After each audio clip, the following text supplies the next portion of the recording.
So I think we have everybody joining us. I'd like to declare this webinar open and invite the co-organizers to come and give their opening remarks and set the scene for us. Yeah. So I'm going to invite Harry from the Seven Alliance up, Rachel Long from GFAN Asia Pacific, and I'm afraid we don't have representation from GFAN Africa. They were unable to join us today. But please, I'm going to hand the mic to Rachel first. Hi, thank you all of you for joining us today, wherever you are. Good morning, good afternoon, or good evening, depending on the time zone you are. We have some very exciting conversations to be had this afternoon. I'll let Ruth share more about that. But on behalf of the co-organizers from GFAN Advocates Network Asia Pacific, we welcome all to the session, given the very busy year that we've had with all the relevant high-level meetings on health. And I will remind myself I need to speak slowly for translators at the same time. But welcome. I hope you enjoy the rest of the session. We are expecting more participants to join us in this meeting room. Another meeting is just running over slightly, but we'll see more engaged faces in this room very, very shortly. But thank you for joining us virtually wherever you are from. Harry? Thank you, Rachel. So on behalf of representing Seven Alliance, I extended warm welcome to this sideline event commemorating USC. And so I just again, I think, try to underscore our commitment to the USC that we want, which are put the last mile first. Meaning if universal health coverage work for the poorest, most marginalized, it will work for everyone. Build comprehensive, people-centered, and community-led and based system for health, meaning community response provide unique added value, dynamically addressing immediate challenges, needs, and optimizing available resources. Embodies right and equity, meaning universal health coverage cannot be limited to medicine, clinic, and health workers. USC must also address social justice in order to improve health outcomes. And the last one, put key and effective community in the driving seat, meaning universal health coverage demand a holistic approach to health services, emphasizing interconnectedness of health conditions. In conclusion, we hold the firm belief that the desired USC is attainable through collective effort to drive change and shape into USC we aspire to achieve. And by working hand in hand, we have the power to bring about the universal health coverage we aspire to. Together, we can make it. Thanks.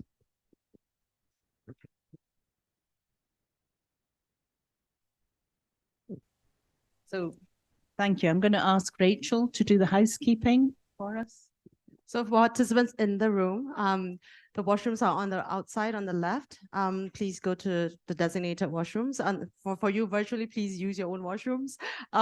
Please note that this session is recorded and will be used for note-taking purposes. We will, however, draw excerpts of this and for some mini videos for advocacy messages that can be used later in some of the work that we are doing. We do have translations happening. So if you are not understanding me, I'm really sorry, but there is a globe at the bottom that will be used for interpretation. We have French, Bahasa Indonesian, Khmer, and Hindi will be joining us very shortly. So we thank you for your time, and I think that would be it. A kind reminder again for everybody, especially the speakers in the room, as well as the panelists that are going to be presenting very shortly, that we hope everyone will be able to speak as slowly as possible and articulate clearly, because English is not the common language for everybody. So I will hand this now over back to Ruth. Thank you. And I just want to take us through the agenda for today's webinar. So we're going to start with a keynote speaker, Marijke Wijnroks from the Global Fund. And following that, we're going to have a dialogue, having a conversation with the communities that are affected by the 3 diseases. And following the 6 community members that will speak, we will have 2 policymakers, one from Cameroon and one from Thailand, and I thank them very much for joining us. We're going to then open it up for questions from the floor, both from people who are joining us virtually, as well as people who are in the room. For both the community representatives here, the co-organizers and the policymakers. And following that, we're going to have another speaker from the Global Fund, Claudia Hamuda, and she will give us some ideas about how communities can engage in the next replenishment, given the lessons that we learned from the last one. And we will have closing remarks at the end from Justin Kunin, who is actually the co-chair of UHC 2030. So I think we have an exciting group of people. I hope you'll engage with us. And without further ado, let me introduce Marijke more fully. So Marijke, welcome. Glad to be on another webinar with you. Marijke is the head of the Strategic Investment and Impact Division at the Global Fund. She's a medical doctor who worked with non-governmental organizations in Africa, Asia, and Latin America, but has also worked in UN organizations. Before joining the Global Fund, Marijke was the ambassador for HIV and AIDS and the deputy director for social development in the Ministry of Foreign Affairs in the Netherlands. Welcome, Marijke, and I pass you the floor. Thank you so much, Ruth, and you got the long CV. Apologies for that. And thank you very much for inviting us to be part of this discussion, which is really important for us. And as we all know, diseases like HIV, TB, and malaria really expose the ugly fault lines within our societies. Key populations such as gay men and other men who have sex with men, sex workers, transgender people, people who inject drugs, and people in prison and their partners continue to be disproportionately affected by HIV. Their vulnerability is a direct consequence of stigma and discrimination, criminalization, and other laws and policies that undermine human rights. TB also remains a disease of poverty and inequality, and human rights and gender-related barriers contribute to millions of people not being diagnosed, and about 2/3 of those with drug-resistant TB not being able to access treatment. Too often, the people most vulnerable to malaria are the same people who have limited access to healthcare because of varying socioeconomic and cultural differences, as well as equity, human rights, and gender-related barriers. It takes universal health coverage to end these inequities and end HIV, TB, and malaria.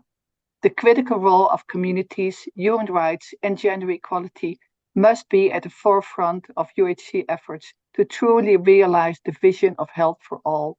This is why the Global Fund, as a partner of the UHC 2030 movement, works to advance better health and human rights. Since its establishment, the Global Fund has been committed to putting human rights and communities at the center of the health response. The Global Fund strategy for 23-28 recognized that to end HIV and AIDS, TB, and malaria, it's imperative to maximize people-centered integrated systems for health, engagement and leadership of most affected communities, and human rights, gender equality, and health equity. Community involvement and leadership are imperative for services that reach and respond meaningfully to local realities and needs of most affected communities. The Global Fund's commitment is to catalyze progress towards UHC through investments that strengthen community health and build more inclusive health systems, capable of managing long-term complex challenges, including pandemics. Community responses enable progress towards UHC and complement health system strengthening efforts under UHC initiatives. To catalyze sustainable HIV, TB, and malaria and broader health outcomes and contribute to UHC, the Global Fund supports countries and communities on different levels, for example, to deliver integrated people-centered quality services, to strengthen and reinforce community systems and community-led programming, to strengthen the generation and use of quality, timely, transparent, and disaggregated digital and secure data at all levels, to deepen the partnerships between governments and non-public sector actors to enhance sustainability, transition readiness, and regional services, and to carry out community and civil society-led advocacy to reinforce the prioritization of health investments and drive towards UHC. Community health workers and community-led and community-based organizations play a vital role in progressing towards UHC by expanding access to primary health care, especially for underserved populations. They help bridge gaps when formal health services are unavailable and extend the reach of health services to the last mile. The involvement of key and most affected populations in planning and monitoring helps to ensure community health priorities and voices are reflected in UHC policy and programming. Strengthening community-led and community-based organizations and enabling their meaningful participation in health systems is vital for improving equitable access to health services, but also equitable, resilient, and sustainable systems for health and pandemic preparedness and response. To allow community systems to play their mission-critical role, the Global Fund invests in 4 main interventions to strengthen community systems. Firstly, community-led monitoring, which empowers the communities to hold service providers accountable so that services are of quality and are available, accessible, affordable, and acceptable. One of the main focuses of the community-led monitoring is to generate data and evidence to use for advocacy. Community-led research, second point, that aims to generate strategic information to serve as a basis for advocacy to address social and structural barriers to services and social determinants of health, such as through policy reform. Thirdly, community engagement, linkages, and coordination to provide support to participatory governance, strengthening referrals, and improving service access. And fourthly, capacity building and leadership development to reinforce and strengthen community-based platforms via differentiated capacity building, strategic planning, and leadership development. The Global Fund is supporting a variety of community-led monitoring activities and programs based on the needs of affected communities for the 3 diseases and focused on the availability, accessibility, acceptability, and quality of services that includes cross-cutting CRG issues. For example, the dimension of acceptability focuses on aspects of confidentiality and privacy of services, and whether services are provided in a way that is gender responsive. The specific CLM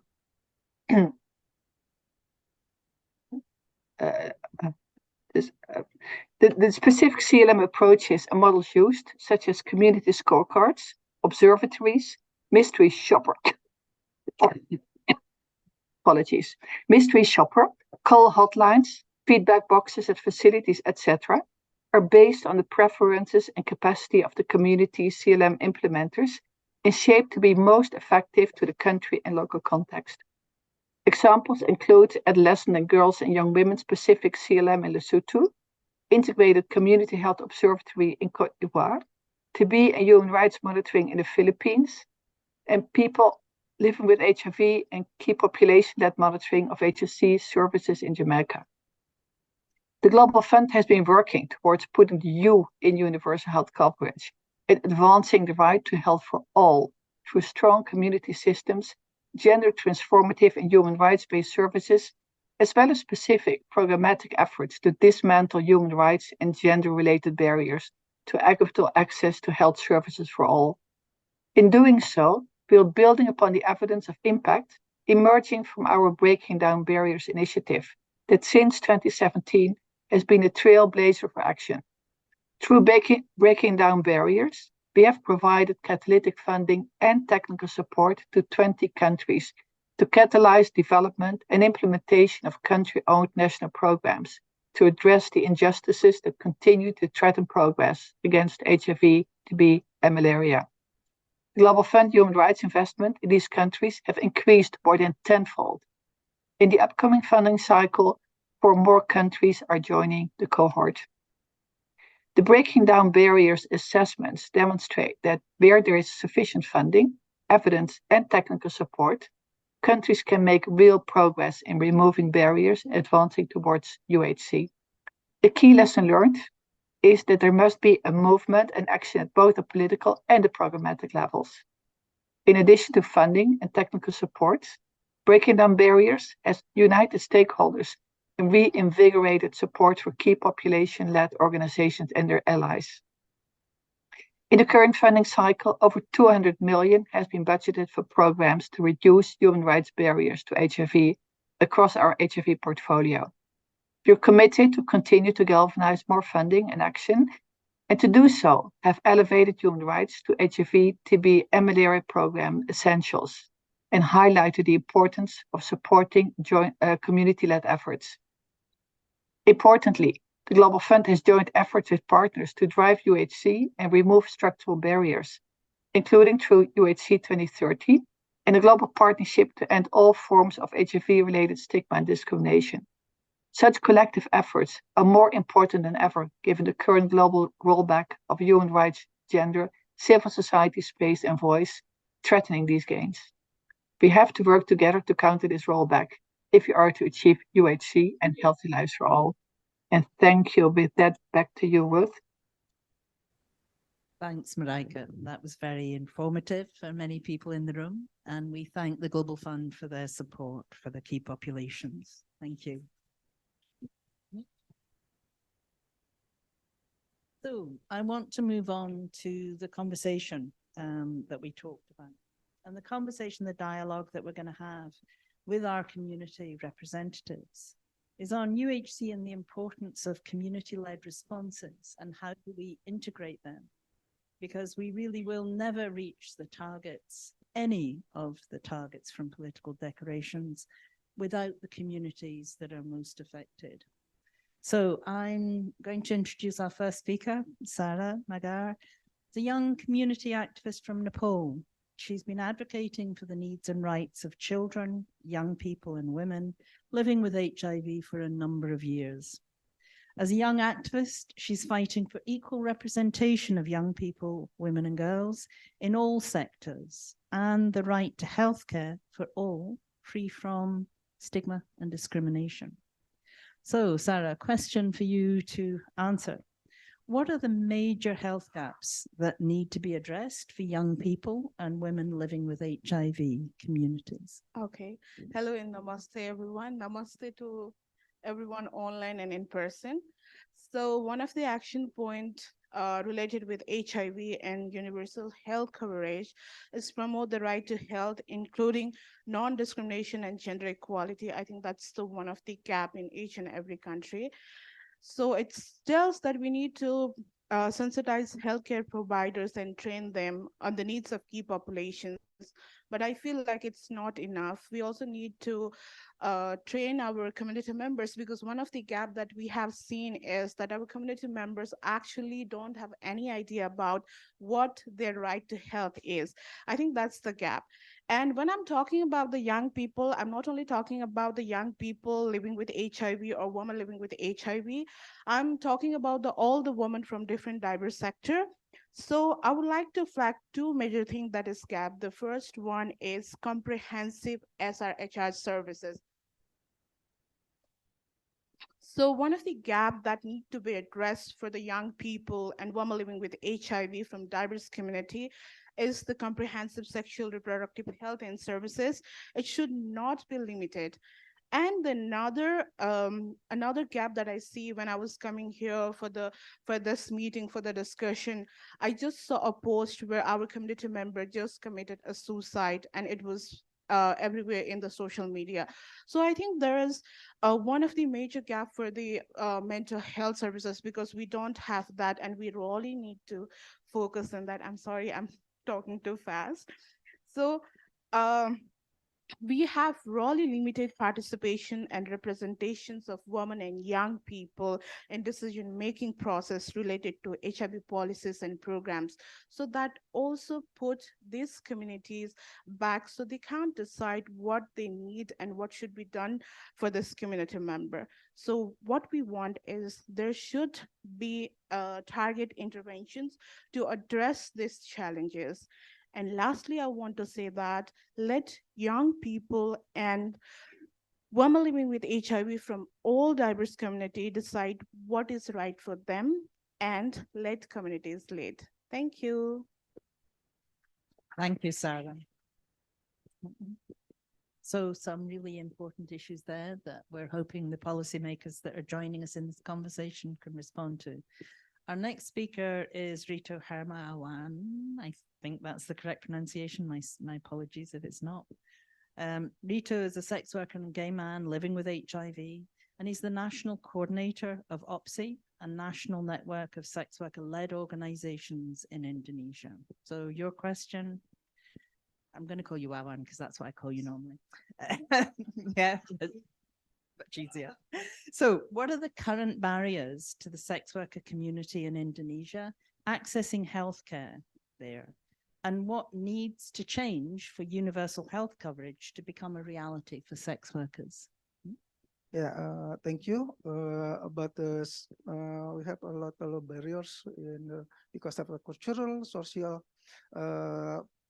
Yeah, first is we should have a national ID in order to access the social security and the health insurance. While many of the us sex worker do not have a national ID because of some of condition. Example, the sex worker in Indonesia, a lot of the local migrant for the other city to another city. So they never bring the ID card. So they lose ID cards. The impact is they cannot access the health services because they don't have the ID card. And then, so in the term of the social and cultural barriers, we face the difficulty to access the contraceptive,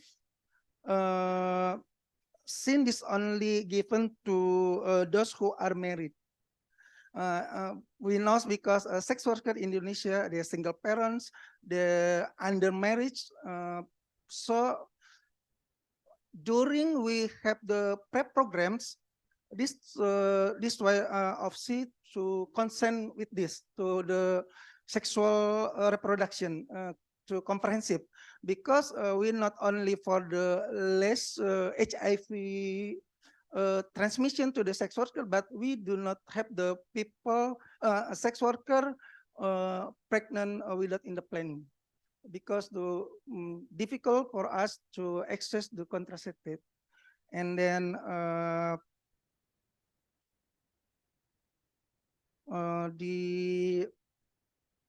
the social security for the workers, the challenge is the sex worker is not yet acknowledged as a work in the country, because our country is still just not. They never said we are the worker, so it's difficult for us to the access social security for those who work in the independently, because we not work in the government, we don't have the salary.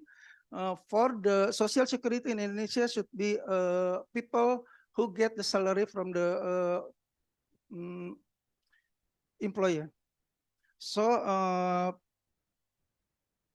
OPSI will be the what OPSI will do will be the management who manage the access from them. The sex worker themselves will have to pay. So OPSI should be communicate with the management who work in the day place. And then for the people independently, like in the hotspot or in the streets, OPSI will be under the government. OPSI will be the as the organization to give the access sex worker under independent to try to access social security. They will be paid to themselves with the under the government regulation for workers who is not based on the minimum wage. The amount we have to pay about less and more €1.5 if we don't in the salary. Like that. And I want to thank Mawan because I think this is his first time doing a presentation in English, and that is incredibly brave. So, thank you for trying and not using the interpreters. Yeah, and it was really well done. I do think that you've highlighted some really important issues that quite often what we find for the criminalized key populations is we have to do it for ourselves. Yeah, our governments have criminalized us, and they've criminalized us because they don't want us to do what we do. Yeah, and I think that's a real challenge for universal health coverage. But I'm going to introduce the next speaker, which is Hua. Thank you for agreeing I can use your name, Hua. So Hua is a trans activist from Thailand whose experience working as a project coordinator, a project assistant positions in many different research and advocacy projects in the region and beyond. She's worked with organizations and groups of all sizes, from local non-profit organizations to international organizations, and has vast experience.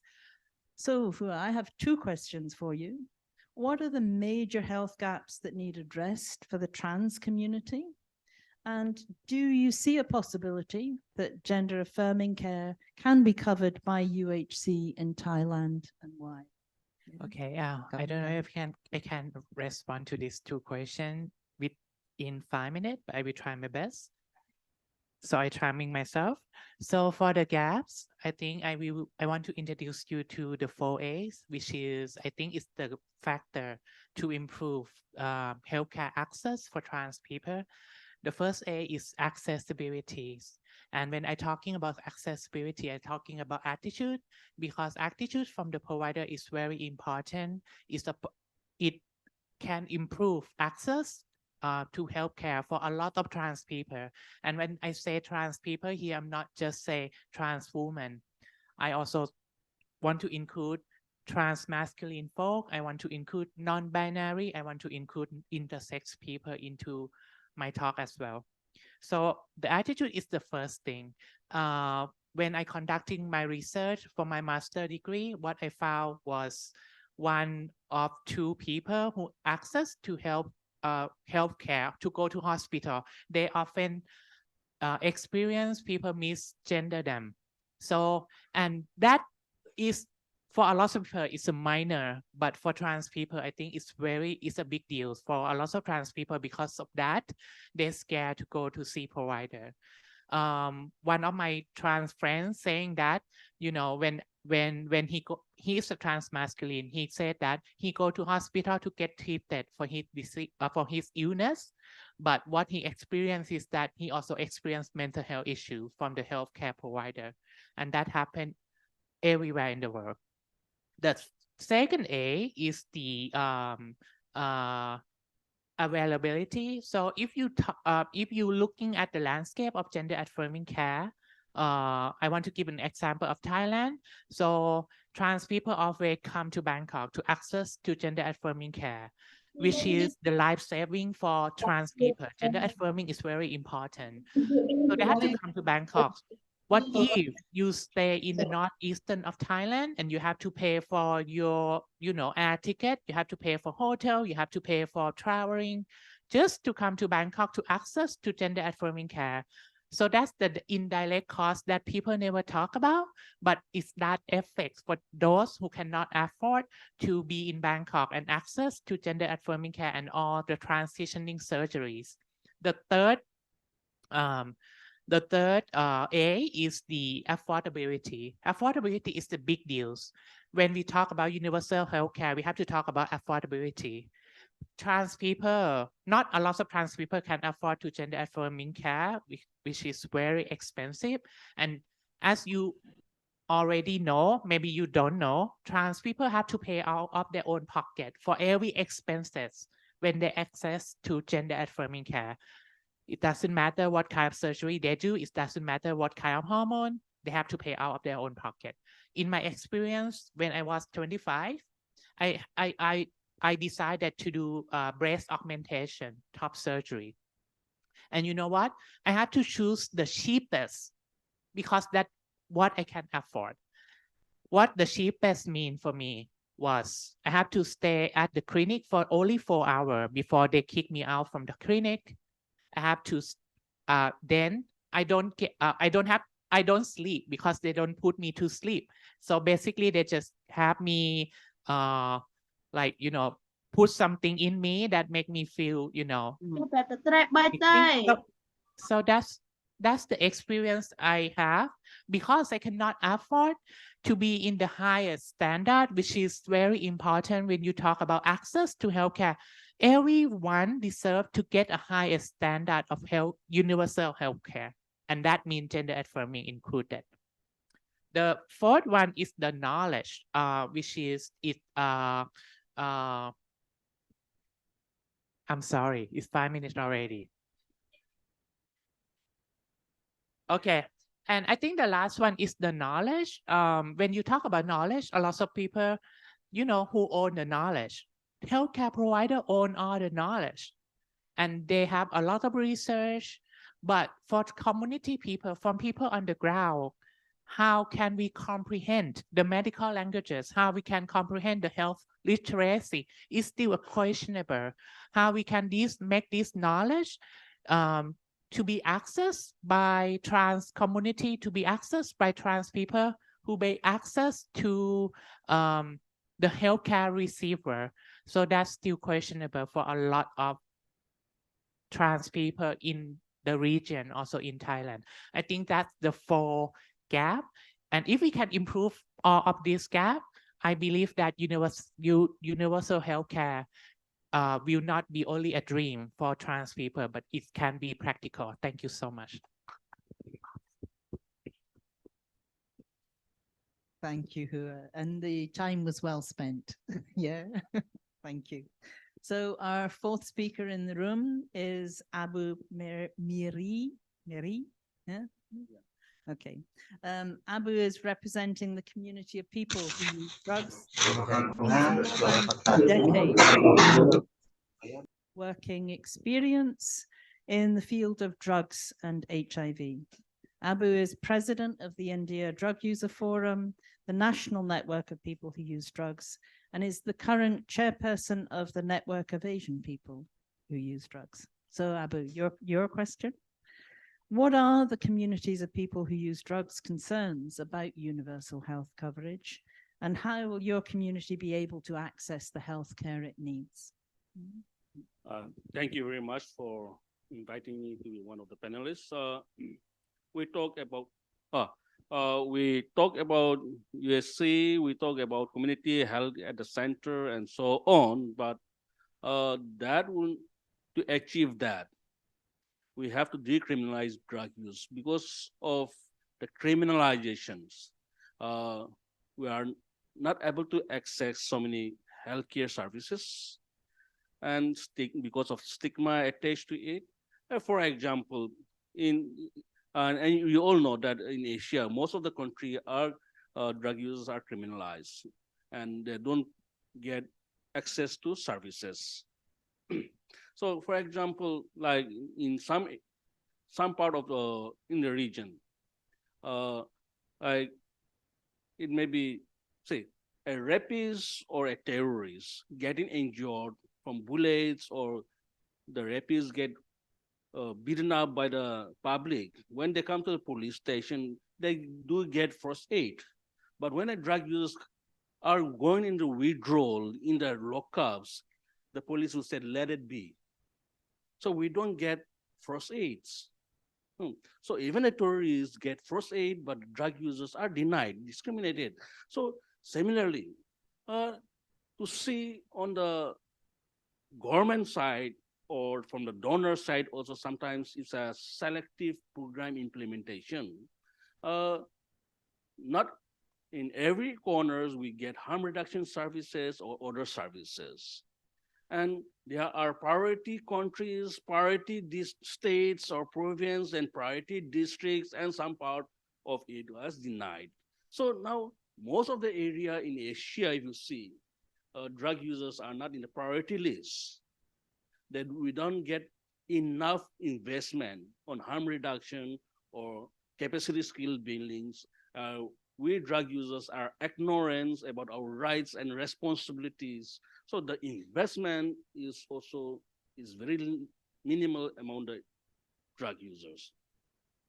And I think, and not only harm reduction alone, but we drug users have lots of other diseases, TB, viral hepatitis, and so on. And we also have this co-infection with viral diseases. But however, because of the stigma and the attitude of the service providers, we are unable to uh, get services, and most of the countries do not provide free viral hepatitis treatment, so we are unable to afford the treatment. And if you see most of the political declaration or most of the respective country health policies remains in paper only. In reality, we are not able to access to those services. So tell me how we can meet the target. Either the government commitment and doubting about the government commitment and preparedness to meet the target. Thank you.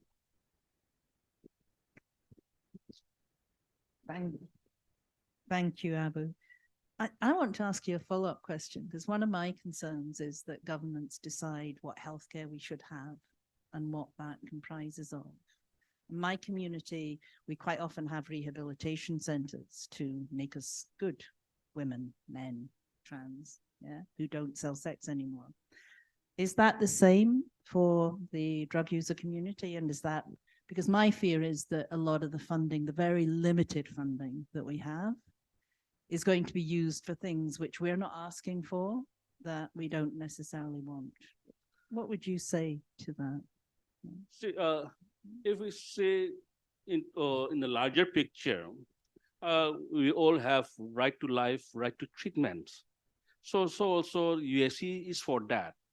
So many times we look into a project perspective, not as a human being. So we, as a community, from the drug use community, we are just a subject or just a beneficiary for most of it. So we have to be looked as a human being, as not as a data numbers where we have been targeted, it has been achieved, not achieved, and so on. Thank you. Thank you, Abu. I do think sometimes people forget we're human. Yeah. So I am going to move on to our fifth speaker. And Giselle, I think you're online. Oh, yes, super. So Giselle is from Côte d'Ivoire.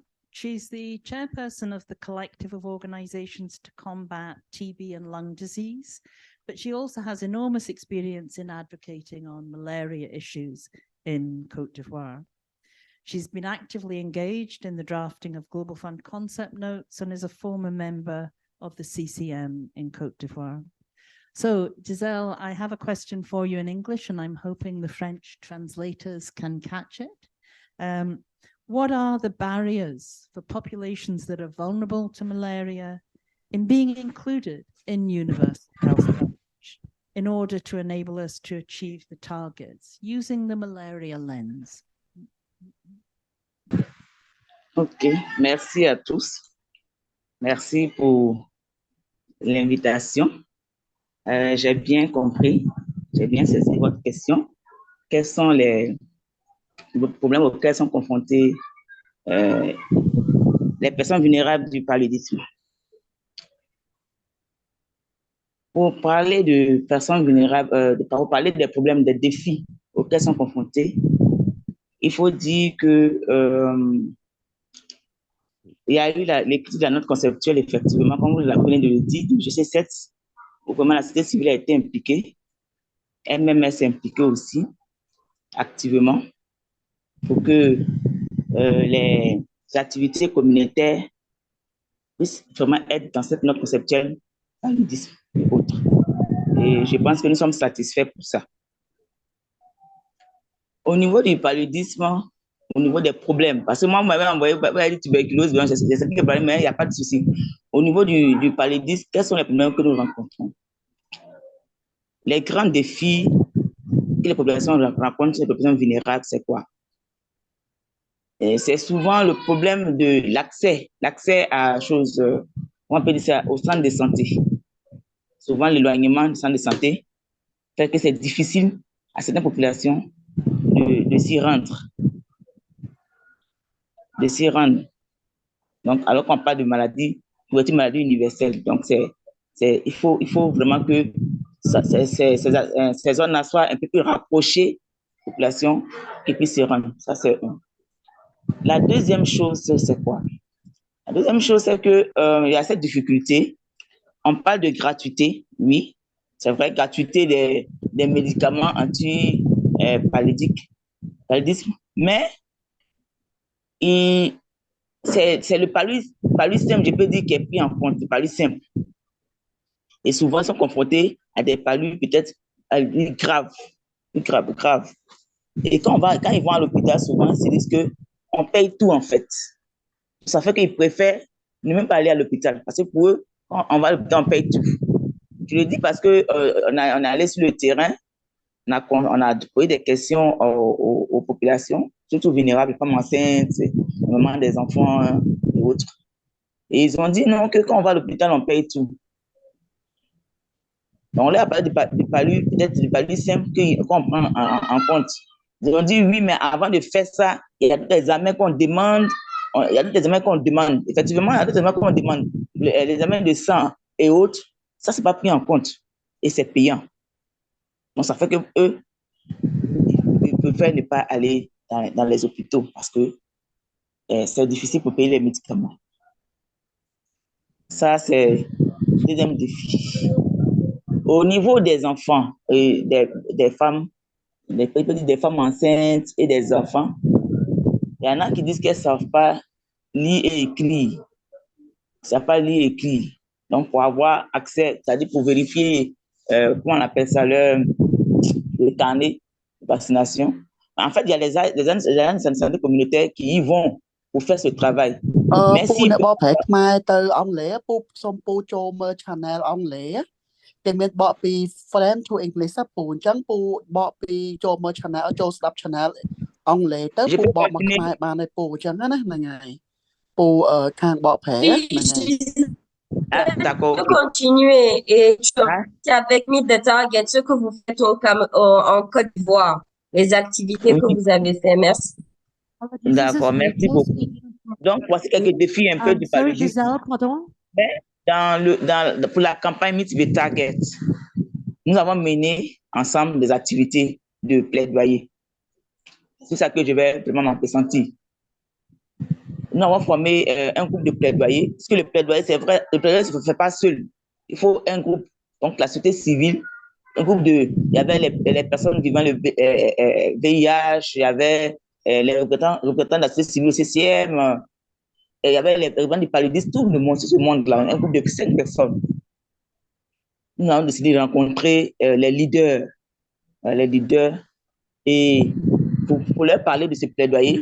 Le plaidoyer, c'est quoi? Le plaidoyer, c'est la mobilisation des ressources. Parce que quand on parle de couverture maladie universelle, il faut mobiliser des ressources. Donc, on allait faire les plaidoyers pour la mobilisation des ressources, ça c'est un. Pour l'augmentation aussi des fonds de contrepartie. C'est vrai que le Fonds mondial appuie la Côte d'Ivoire, mais on a un fonds qu'on doit donner, mais il faut que ce fonds-là aussi soit un peu plus consistant. Et aussi pour l'amélioration des conditions des agents de santé communautaire. Voilà, de travail des agents de santé communautaire. Et je pense que nous sommes allés rencontrer tous les leaders. Et de là, on a pris quelques défis à faire, quelques défis effectivement. Et ils étaient d'accord, que ce soit au CCM, que ce soit à la direction de la santé communautaire qui s'occupe de tout ce qui est communautaire. Et depuis à Alliance Côte d'Ivoire et autres, ils étaient d'accord. Et après ça, On a pris rendez-vous avec la direction de la santé communautaire, direction générale de la santé, DGS, mais on n'a pas pu lui pour des raisons de voyage, pas pu le voir. Et on a demandé à croiser les parlementaires. Puisque nous rappelons qu'à Nairobi, les parlementaires se sont engagés à soutenir la société civile dans ce plaidoyer. Donc, chez nous, en Côte d'Ivoire, donc, on a fait, avec l'appui du parlementaire honorable Kwaku Marcelin Dapa, la société civile s'est rendue au Parlement et pour rencontrer la commission santé. En fait, là-bas, ici, c'est la commission des affaires sociales et culturelles. C'est elle qui parle de santé. Donc, on a croisé cette commission-là avec tout le monde et on a fait notre plaidoyer en présence de la présidente de ce Parlement, de l'honorable. On a dit oui, pour la santé, pour la couverture santé maladie universelle, il faut qu'on mobilise même des fonds. Il faut qu'on ait des fonds pour qu'effectivement, cette activité dont on parle soit réaliste, ça soit réel et que la population ressente. Tous les pays mettent en œuvre cette couverture-là, mais ce n'est pas encore ressenti au niveau de la population. Et les députés ont compris et nous ont soutenus, ils ont pris l'engagement de nous soutenir dans ce plaidoyer pour la des ressources. On leur a présenté le cofinancement de la Côte d'Ivoire au niveau du Fonds mondial. Et on voudrait que ça soit plus encore, que ça soit augmenté et terminé par l'amélioration des conditions de travail des ASC, qui va permettre aussi de soutenir le système de santé de la Côte d'Ivoire. C'est quoi qu'on dise, les agents de santé communautaire font un travail énorme. Et tout ça, c'est pour renforcer le système de santé communautaire. Et les députés ont dit d'accord. Il y a eu après, à la fin, il y a eu une conférence de presse qui fait un peu le bilan et pour appeler aussi les autorités, parce qu'ils vont regarder, parce qu'il y avait la couverture médiatique, la télé, la presse, pour les inviter, pour les appeler encore à s'asseoir et à repenser cette histoire de mobilisation des ressources, parce que c'est important. Et je pense que si nous, et je termine par là, si nous on essaie, si on a pu mobiliser des fonds, je pense que ça va se faire ressentir. On pourra améliorer notre système de santé et de là aussi parler maintenant véritablement de cette couverture. Aujourd'hui, on en parle ici en Côte d'Ivoire. On s'est inscrit, on appelle ça CMU. On ne voit pas. Hein, on ne ressent pas ça sur la population. C'est ce que je voulais dire. Je vais terminer sur attendre les déclassements. Merci beaucoup. Thank you, Giselle. I think the thing for me that is beginning to become apparent is across all HIV key populations, but also for malaria communities. Community leading the way, community-led responses are the most cost-effective and efficient, successful ways that we can respond to healthcare and health needs of all of our communities. I think the other issue that's run common is the affordability issue across all of the communities. So for the final community speaker, I am going to introduce Evelyn Kibuchi. She's a global health advocate with a focus on TB for over 10 years. She's currently the Chief National Coordinator of the Stop TB Partnership Kenya, and she's also the African Director of the African Parliamentary TB Caucus and a member of the WHO Civil Society Task Force on TB. Evelyn, welcome. Thank you for joining us today. I wanted to ask you, what are the barriers for achieving the UHC targets for key populations through the TB lens? Yeah, thank you so much for this opportunity. To begin with, I want to remind us that TB remains the leading infectious killer of persons living with HIV. And so we can invest so much in HIV, but so long as we are not investing in TB, TB will come and destroy all the efforts within few days. Therefore, we must think TB when you're thinking about HIV. Anyway, having said that, what are the barriers to achieving the UHC target as far as TB response is concerned? First, I'll talk about challenges of access to TB services, and I want to narrow down to catastrophic costs that TB patients incur in accessing services. I know we have this strong message, we keep saying TB treatment is free, but how free is free? And at what point does TB treatment start becoming free? Diagnostics, okay, a TB patient becomes a TB patient when they have been confirmed that they have TB. Before then, they are a patient of anything else from pneumonia to, you know, all a myriad of diseases, where diagnosis comes at a cost. Yet, according to the NTB strategy, the target is to ensure that TB patients incur zero cost in accessing their treatment. But if you look at most patients at different countries, they incur quite a huge cost in especially diagnosis and even to some level accessing treatment.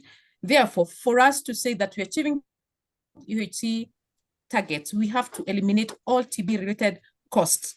Secondly, I want to talk about social protection. There are policies for social protection for TB patients, and these are to cushion TB patients from, again, incurring costs. For instance, drugs-resistant TB patients, and I want to give an example with my country, Kenya, they are entitled to an allowance of about $60 to ensure that they access treatment without incurring, you know, a lot of out of pocket, you know, just facilitating to access. Again, for post-TB treatment management, especially for those ones who end up having disabilities related to TB, they're entitled to some social protection benefits.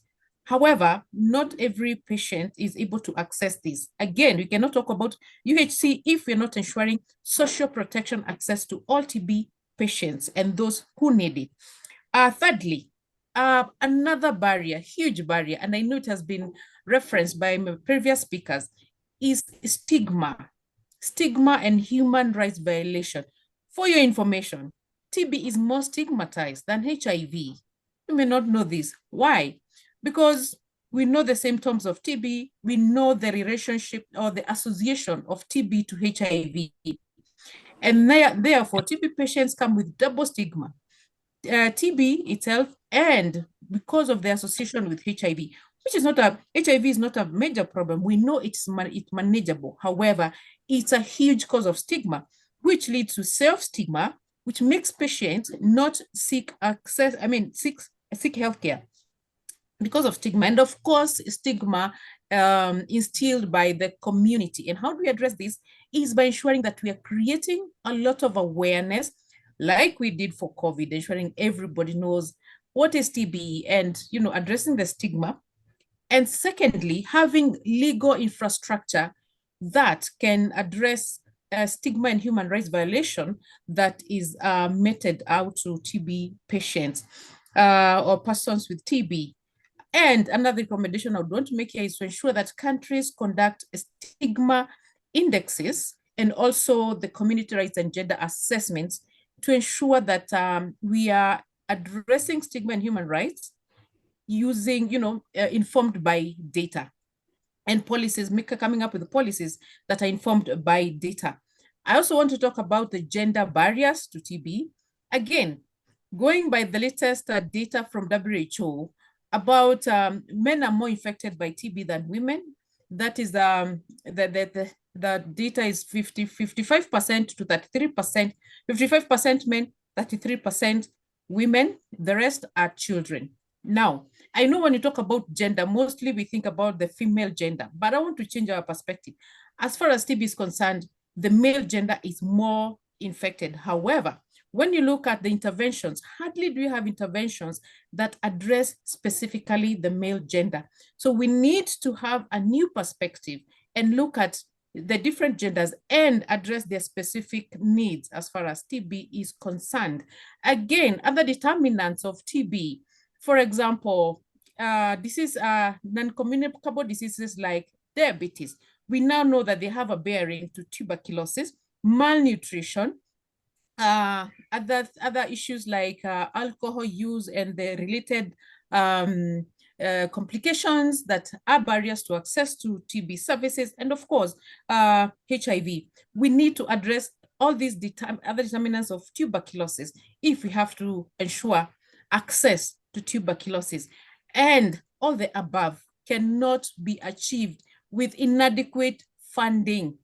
TB has been receiving the lowest levels of funding, despite it being the leading infectious killer, like I mentioned there at the beginning. And if you look at different country investments, TB, there's a huge funding gap.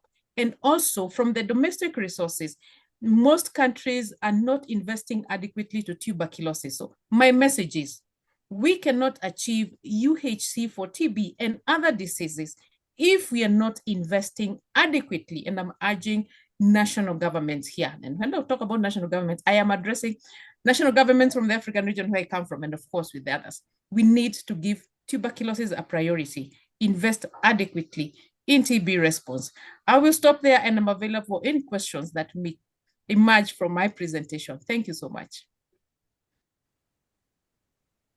Thank you, Evelyn. So we now move on to those policymakers who are going to try and address some of the issues that the community have posed in their presentations. And I am going to introduce the next speaker, the Honourable Peter Njume. He's a member of the National Assembly of Cameroon since 2013, giving him the opportunity to advocate for the provision of good health in collaboration with international networks and civil society organizations. He is the founder and executive president of the Parliamentary Network on the implementation of the SDGs in Cameroon. And he's also, I understand, a member of the Regional Task Force of Parliamentarians on Domestic Resource Mobilization for Health in Africa. Thank you very much for joining us, Peter. We welcome you. My apologies, I have no French, but please go ahead and see if you can address some of the issues that have been posed by the community today. So I say greetings to everyone over there, and I'm so pleased to be part of you this morning or afternoon for those who are in Asia or so. Actually, I want to start by thanking, first of all, ISA, the Impact Santé Africa. This is the NGO that has actually brought parliamentarians here in Cameroon on board on this issue of fighting against malaria, HIV, and TB. We have been working together with them. As you rightly said, I am a member of the Pan-African Parliamentary Task Force. In fact, after the meeting in Nairobi, here in Cameroon, we have been able to synergize with these society organizations to see how we can move forward. And we have had a series of meetings, even with the Minister of Public Health. We have prepared a letter we want to submit to the Minister of Finance to increase the budget. Because first of all, we, the members of National Assembly here, we come from various political parties because we believe that the issues of health are issues that involve the entire population. And we have also created a parliamentary caucus that will be able to work with the Minister of Public Health on the issues of health here in Cameroon. We have been working together, and we intend to continue to work, most especially on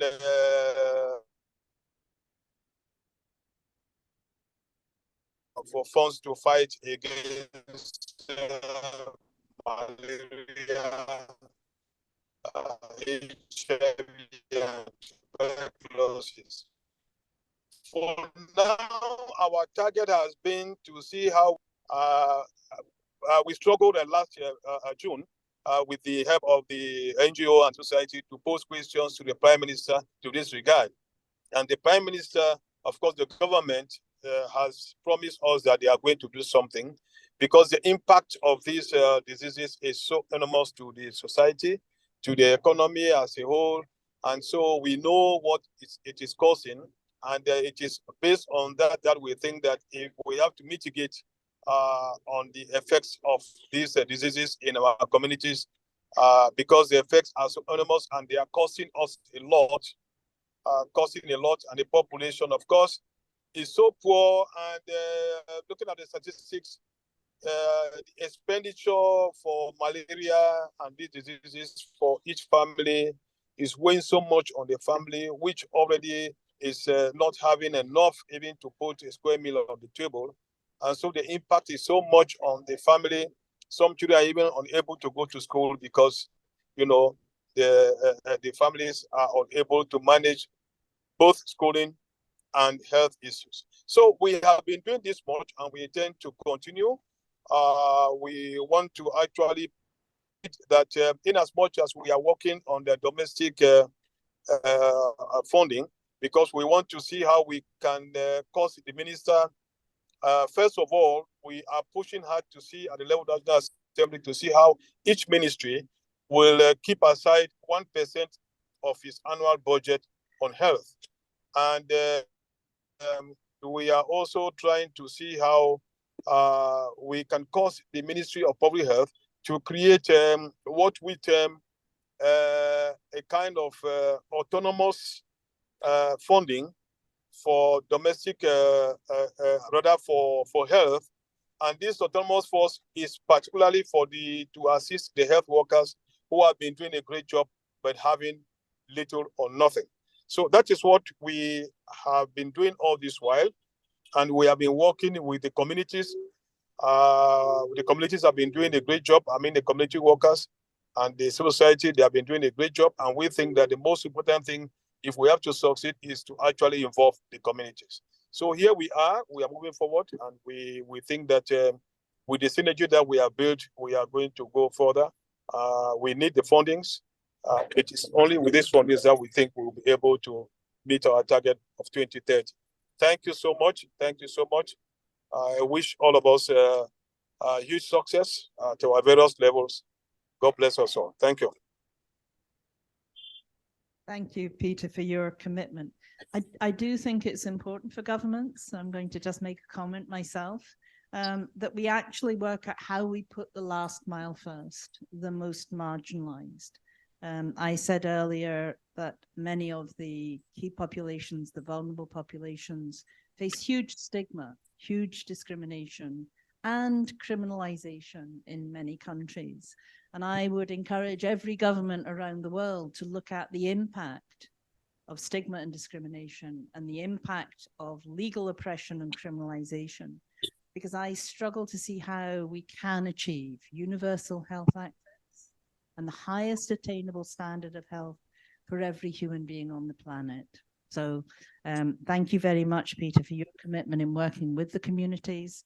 And I wish you as a parliamentarian, you stay fierce and defend those of us that are excluded. Thank you. Thank you. Thank you so much. Thank you. Yeah. Thank you. So next we're going to invite Dr. Yupadi Siristinsuk. My pronunciation is probably terrible. My apologies, Dr. Yupadi. But so let me introduce Dr. Yupadi. She's the Deputy Secretary General of the National Health Security Office in Thailand. She holds a PhD from the University of Mahidol and has published numerous papers on community engagement in health services and especially in HIV responses. So, Dr. Yupadi, I'm wondering if you want to share some thoughts on the issues that community have raised.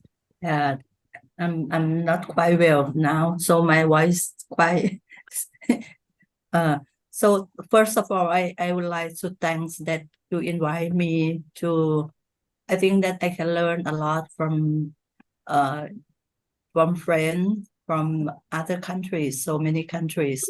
So I can learn, and this experience can lead me to do the necessary thing in the future. That is my first thing. The second thing that I learned from friends from several countries, you mentioned about the pain point or maybe the problem, but some go beyond that. You go beyond that and you go to helping the system improve. for so many countries that you're trying to do. So in my opinion, I think if you are all, I mean, if you can make your groups, your partner, your network be strengthened more than this, you can make the system better by yourself. For me, I work as a National Health Security Office. You might know that Thailand, we have the universal health coverage more than 20 years ago. And since then, and now we still have the big challenge also. Today we have the conference, USC conference, and a lot of challenge still there. So, but however, I think that this is the way that we improve by our challenge every day, every minute. It depends on us. So the first thing, the principle and maybe the principle or the concept that I myself work together with the partner of the network of the patient, the network of the community. First thing that we have to make them to be informed about their right.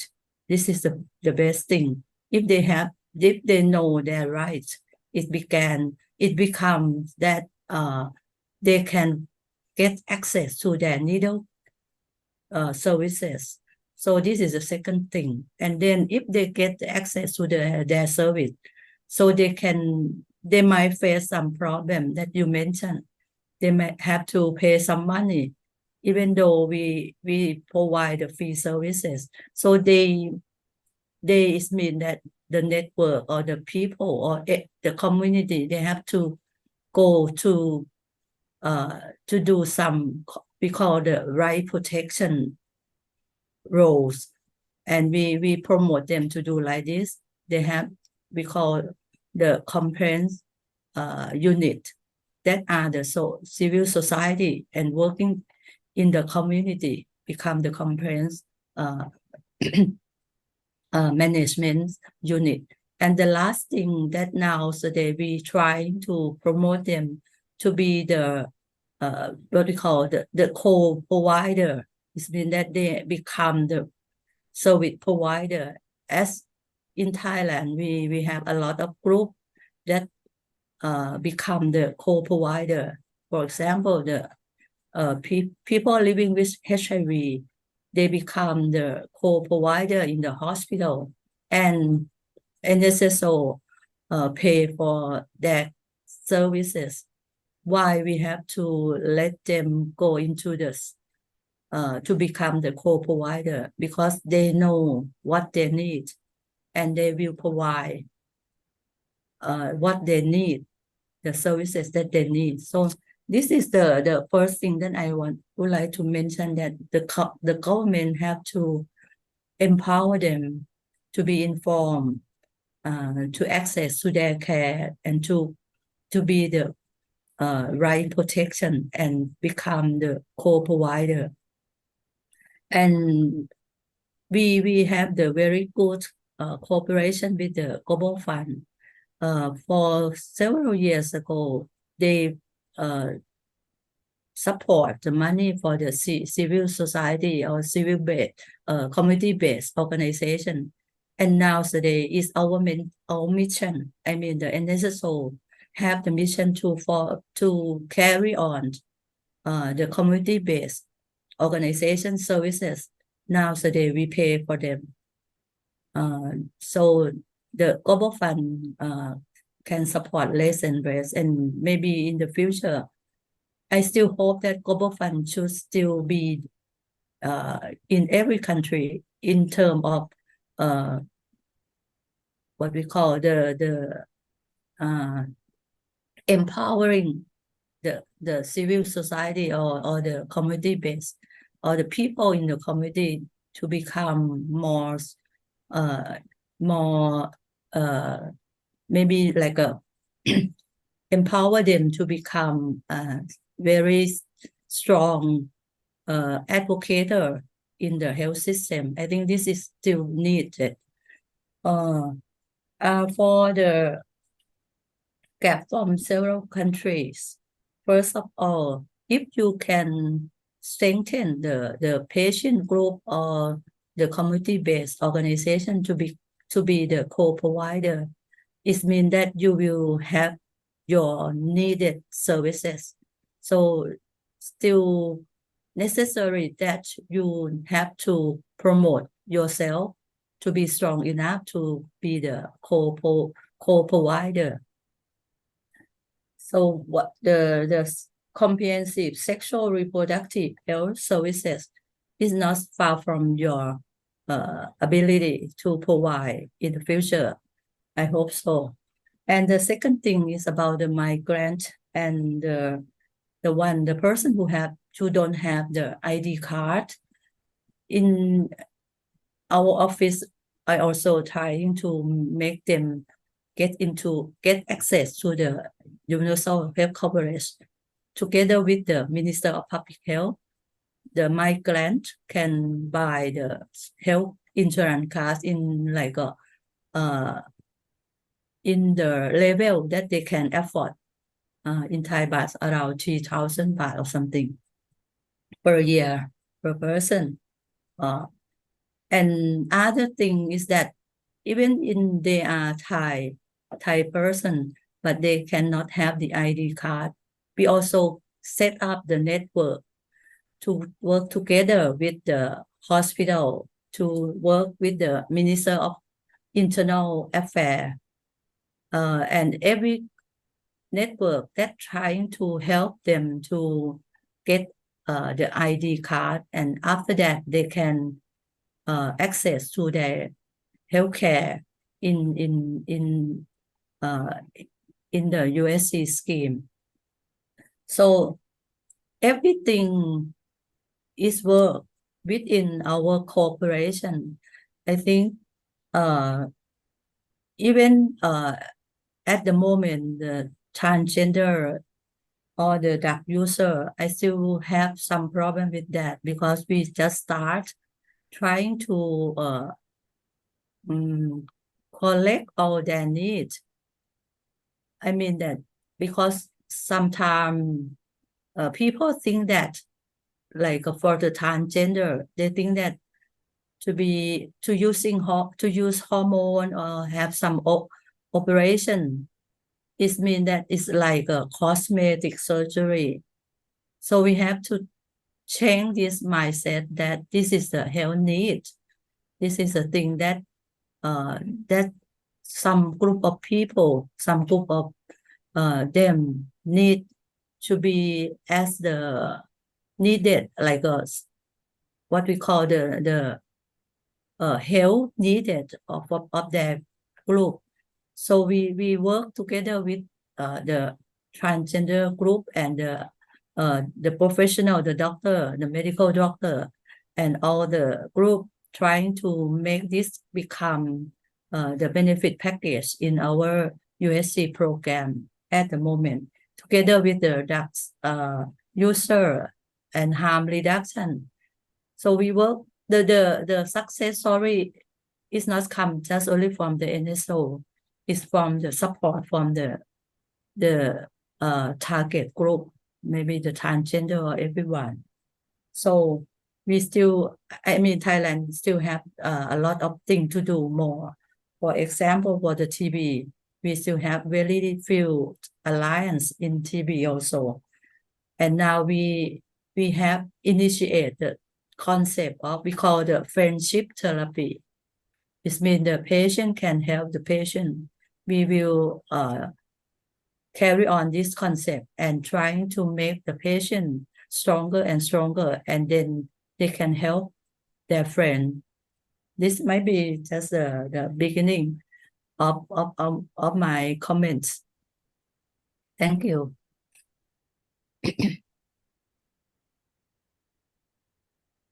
Thank you very much. So I'm going to open the floor for questions both from people online, but also people in the room. If anyone has a comment or a question they would like to ask any of the community members or the policymakers that we have with us still.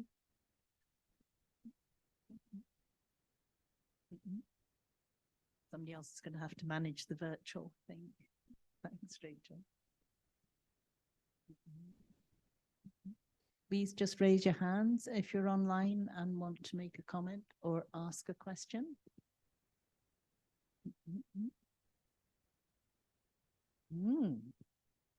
So it, oh.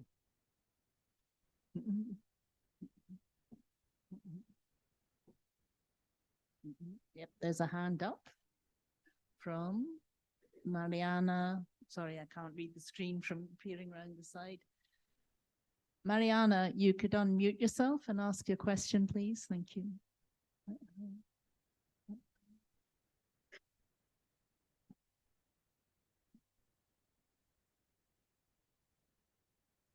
Feel free to turn your video on as well.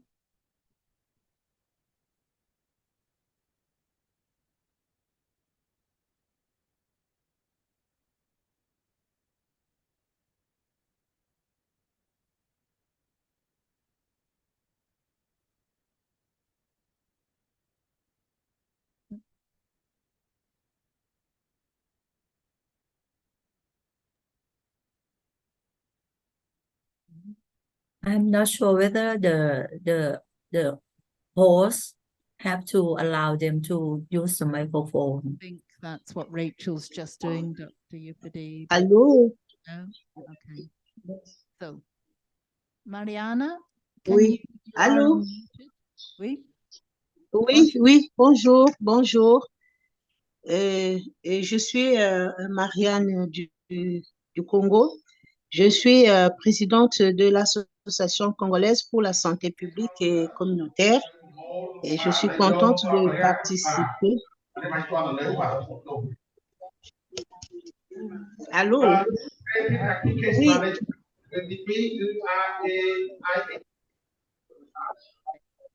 Oui. Allô? We have two translators speaking both at the same time. Could you work out between yourselves who's doing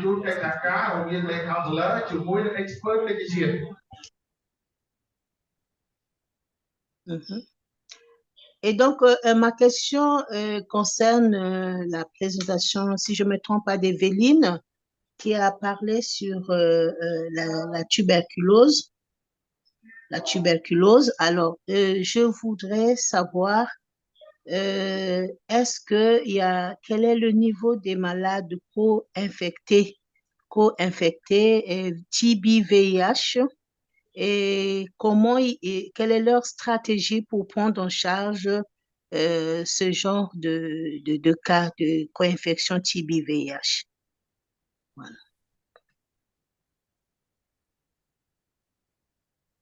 Allô? Allô?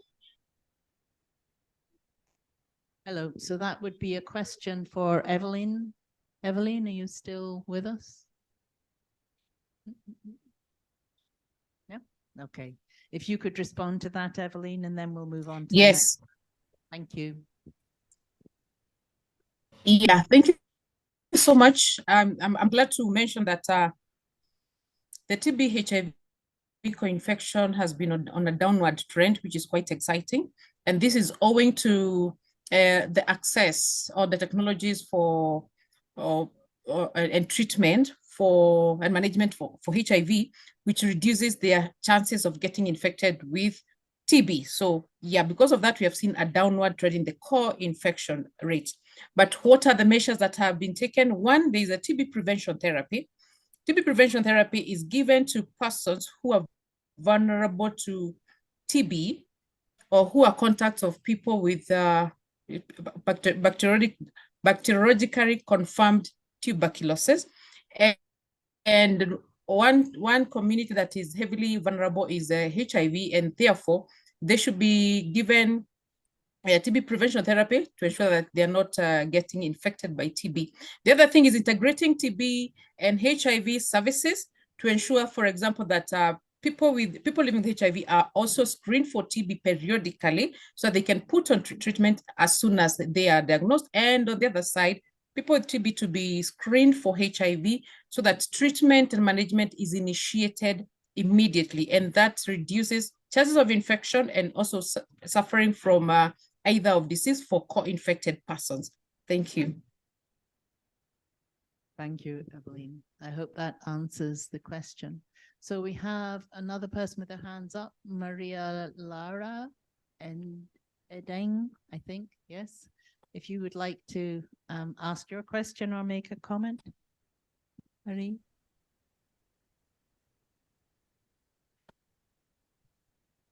Ok, bonjour. Bonjour tout le monde, je suis Marie-Laure Edeng, présidente de l'ONG Plus de Sida dans les familles au Gabon. Ma question est celle de savoir, j'ai bien compris ce qui s'est dit, mais il y a une phrase qui est sortie, je crois, pour le dernier exposant, qui disait il faut impliquer les patients pour qu'ils soient de plus en plus forts, impliquer les patients, c'est-à-dire dans la lutte contre le VIH, la tuberculose et la SSR. Ma question est de savoir quelle stratégie on peut mettre en place effectivement pour impliquer les patients. Parce que dans nos pays, impliquer les communautés vulnérables, telles que les personnes clés, celles qui vivent avec le VIH et autres, elles demandent à ce qu'on leur donne les capacités pour pouvoir dispenser les services. Quand on sait que dans nos pays, c'est difficile, déjà le ministère de la Santé, pour donner ces produits aux communautés pour pouvoir dispenser, c'est difficile. Quelle est la stratégie que vous nous apprenez, vous pouvez nous donner pour pouvoir intégrer les personnes vulnérables, les communautés dans la dispensation de ces services? Je ne sais pas si je me suis fait comprendre. Quelle stratégie adopter pour vraiment impliquer les communautés dans en dehors de sensibiliser autres, mais dans la dispensation des autres services, des produits et autres? Est-ce qu'il y a une stratégie qu'on peut adopter par rapport à cela? Merci.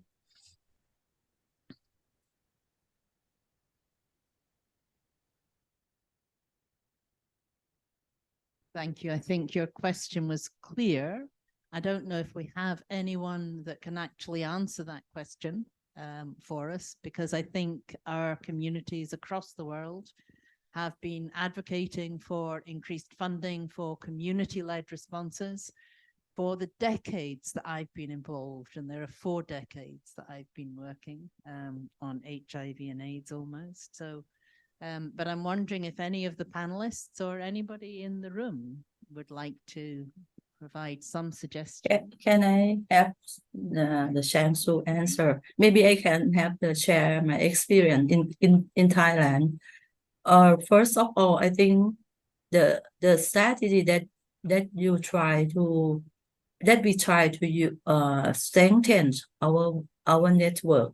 First thing is that we have like the NGO that's working together with the PLHIV, strengthen them.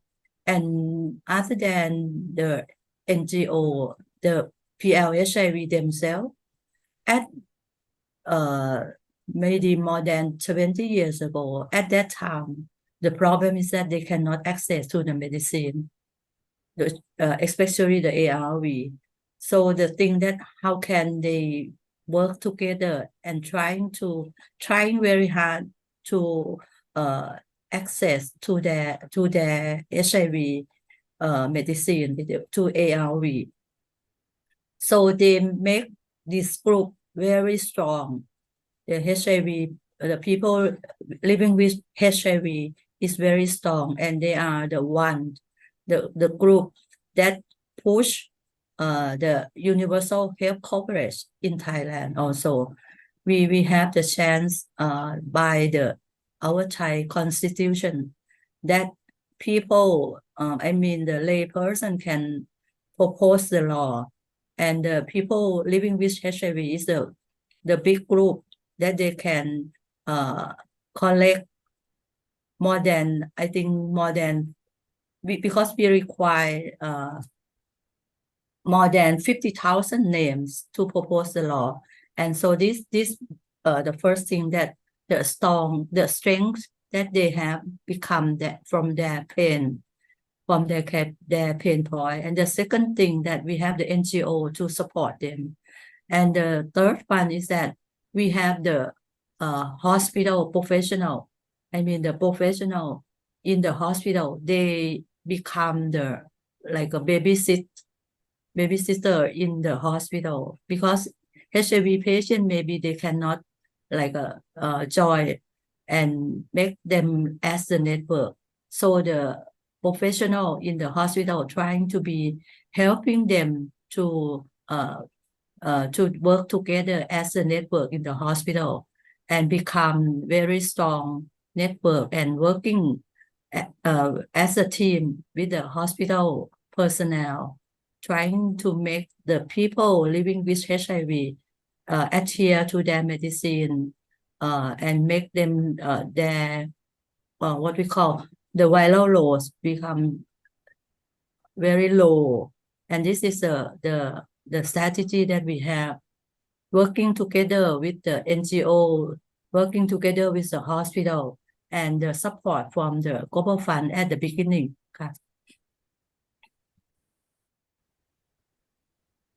Also, I want to echo what Dr. Yupadi said. Actually, Thailand, in the case of Thailand, I'm from Thailand, so I'm just speak what I learned from my country. So under the National Health Security Office, there is the Bureaus of Community Engage, where their main duty is to engage with the community. So recently, for example, I advocate for gender affirming care. So recently, I have met with the National Health Security Office, and we have our first strategic direction to advocate for gender affirming care, which I have never imagined that's going to happen here in Thailand, but everything is possible. Another thing that I learned is the higher position is a key important. For example, marriage equality in Thailand is going to be on the House this month, and that because the Prime Minister who support marriage equality. What I say is that if the higher ups hear our voice and they support, sometimes the rest of the house want to also support. That's also my experience. The last.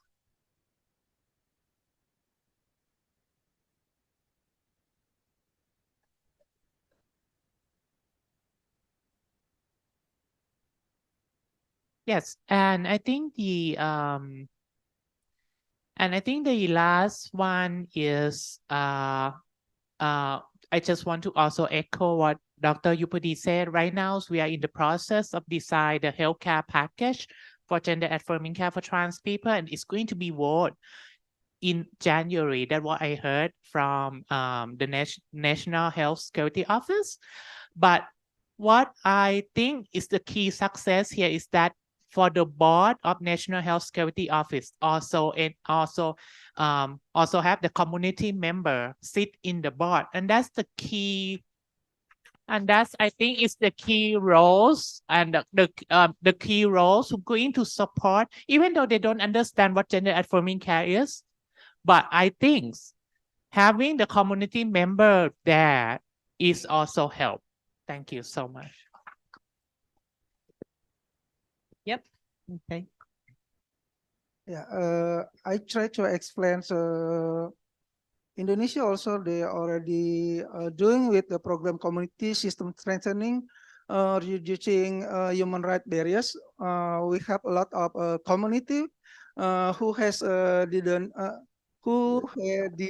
didn't have ID card, because the first one people have the health insurance to be first the ID card. So what we do, we help them to access the ID card, and after that we help to them access to insurance help by the government. So the government should be pay, not our pay. So this we try doing. And I would add that all of those successes are based on meaningful partnership, equal partnerships with us as communities, with the policymakers, with the NGOs, and that is a critical step for success. Yeah. I don't know how we get more money down to the community-led organizations, though. So I'm going to be a broken record, means I'm going to repeat myself. I've been saying this for years. We need the international donors to continue funding community-led organizations and community-led responses. And the Global Fund does a very good job. However, much of their funding never reaches our communities, our organizations, who have the contacts and the ability to really make change. And we need a separate funding stream within the Global Fund for community-led organizations. Yeah. It doesn't work when governments have the money and are the principal recipient, because the money rarely reaches the community.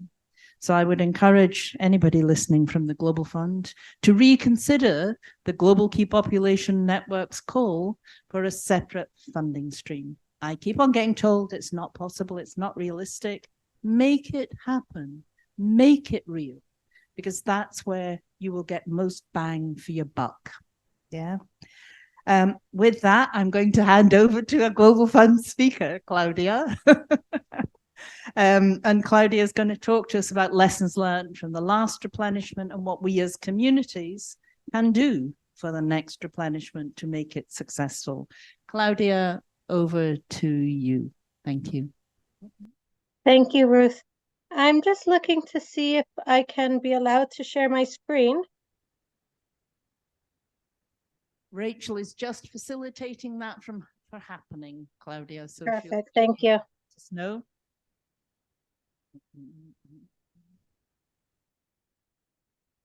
Yep. Rachel's telling me you should be able to share your screen now, Claudia. Yes, it looks good. Well, almost. Yes, we're there. Just put it on slideshow and we'll be great. Nope, nope.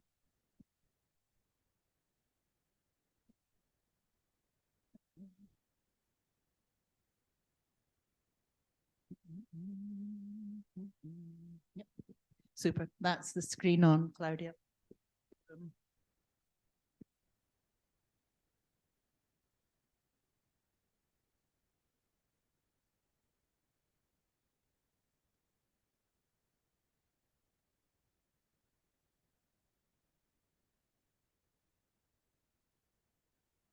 Claudia, I think you're on mute is what I'm being told by GFAN AP colleagues. Perfect, there. Is that better, Ruth? I can hear you and we can see your slides. Wonderful, thank you. Okay, so I'm going to talk a little bit about what we learned from the 7th replenishment and then what this means for the 8th replenishment. And for those of you who may be less involved in the replenishment of the Global Fund, essentially what it is a major resource mobilization effort that happens every 3 years at the Global Fund. So we had our 7th replenishment, so our 7th major effort to raise funds in 2022. And then we have what we call our 8th replenishment, so our 8th major resource mobilization effort happening in 2025. Now, we learned a number of things through the 7th replenishment, which we want to keep in mind when we look at our 8th replenishment efforts. And I'll take you through a couple of these. So first of all was the hosting. So the replenishment is always hosted by a government. And last year it was hosted by the United States. The year before it was France, and so on. And essentially the government that hosts the replenishment has a lot of influence, and it really impacts our ability to plan. So as soon as we know who the host is, then we basically start counting backwards from there. So we are trying to secure our hosting as soon as possible, because that impacts both our planning within the Global Fund, but also hopefully your own planning as communities, because we start doing essentially a backwards count. And then of course we also start advocating towards the host, both in terms of actual resource mobilization, but also in terms of messaging and in terms of meaningful involvement of communities, and asking, okay, you have committed to host this major resource mobilization effort. How are you going to ensure that communities are part of every step of the planning? That was one lesson learned. So hosting as soon as possible. We are trying our best. When we know, you will know.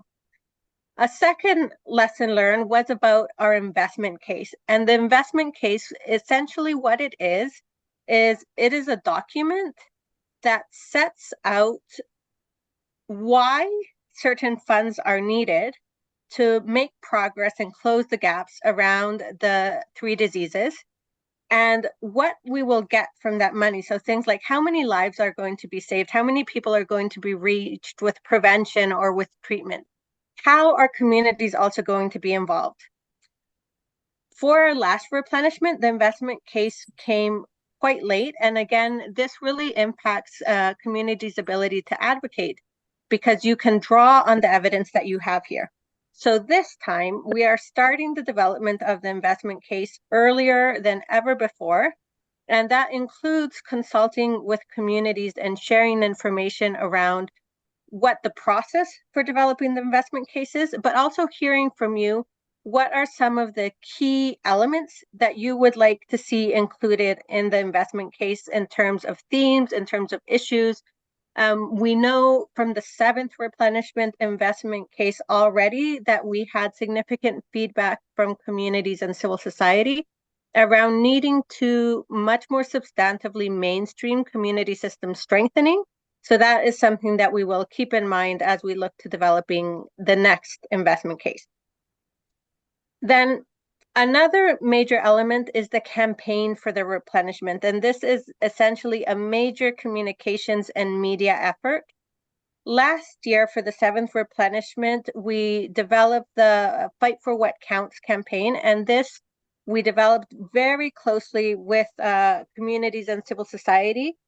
It worked in our, based on our assessment, very well, because a tagline like Fight for What Counts allowed different communities to tailor it according to your own advocacy messages and your priorities.